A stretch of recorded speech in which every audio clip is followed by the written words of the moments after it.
जमशेदपुर के घाटशिला विधानसभा क्षेत्र के विधायक सोमेश सोरेन ने क्षेत्र के विकास को लेकर प्रेस कॉन्फ्रेंस किया। गर्मी को लेकर गांव-गांव पानी पहुंचाने की तैयारी, साथ ही साथ बिजली, पानी और स्वास्थ्य को लेकर भी रोड मैप तैयार किया है।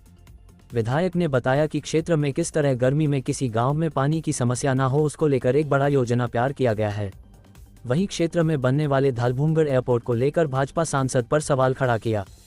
झारखंड मुक्ति मोर्चा में भाजपा सांसद को कहा कि एयरपोर्ट बनाने की जिम्मेदारी केंद्र सरकार की है और राज्य सरकार पूरी तरह से सहयोग कर रहा है, बावजूद संसद सरकार को बदनाम करने का काम करते हैं।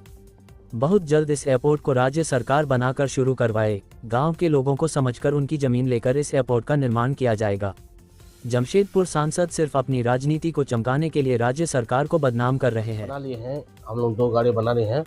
उसमें कहीं भी गांव में जाएगा तो जो जिस गांव में बहुत ज़्यादा इम्पोर्टेंट, जहां पे पानी का समस्या बहुत ज़्यादा है, सबसे पहले उस गाड़ी को वहां भेजा जाएगा। वहां टोटल रिपेयरिंग करके उसको वहां से जल का समस्या को वहीं पे खत्म कर, चापाकल और जमींदार दोनों। पानी की टैंकर का मतलब तो हम लोग सोचे नहीं है, लेकिन उसका जो गांव है, जिस जगह पे अगर समस्या है, उसका बगल वाला गांव को कनेक्ट किया जाएगा पानी से, ताकि दोनों को समाधान हो जाए। इसका जरूरत पड़े इसको यहाँ से ले सकता है, इसको जरूरत पड़े तो वहाँ से ले सकता है।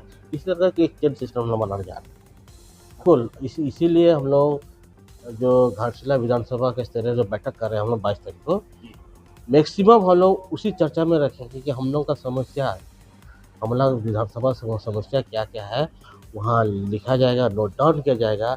और 27 तारीख को हम लोग का जल समस्या, हम लोग का जल मंत्री जो है उनके साथ बैठक भी है, समिति का बैठक है, जो कि हम समिति का सदस्य है।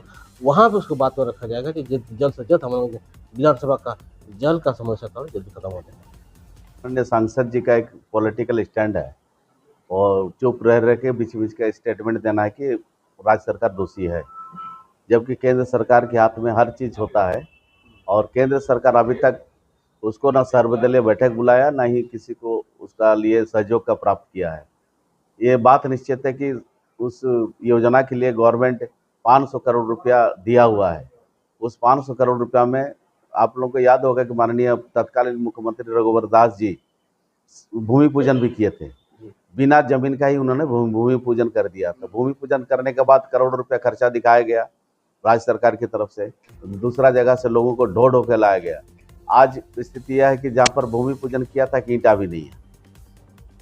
राज्य सरकार का ये मानना है, ये भारतीय जनता पार्टी के लोग, सांसद महोदय राजनीति करते हैं, ठोस रूप से इस बात को कहीं भी नहीं रखा है। आज तक एक भी कागज सीओ ऑफिस तक सही रूप से नहीं पहुंचा कि करना क्या है, क्योंकि ये स्ट्रिक्ट शेड्यूल एरिया है और पेशा कानून लागू है। यहाँ पर किसी भी जमीन आप किसी भी चीज़ में लेने के लिए आपको धरातल पर उतारने के लिए उसका ग्राम सभा करने की आवश्यकता है। उस ग्राम सभा के माध्यम से हमारा धालभूंगड़ एयरपोर्ट 4 ग्राम सभा के माध्यम से दिया जाना है। 2 ग्राम सभा का लोग तैयार है, 2 ग्राम सभा का लोग इनकार किया। तो जो लोग इनकार किया उसका जमीन को हम लोग मैनेज करके आने वाला दिन में जो ब्लूप्रिंट तैयार किया जा रहा है उसको मैनेज करके हम लोग करने जा रहे हैं। और बहुत ही जल्द आपको धरातल में उतरना दिखेगा कि सबका सहयोग से हम लोग एयरपोर्ट बना लेंगे।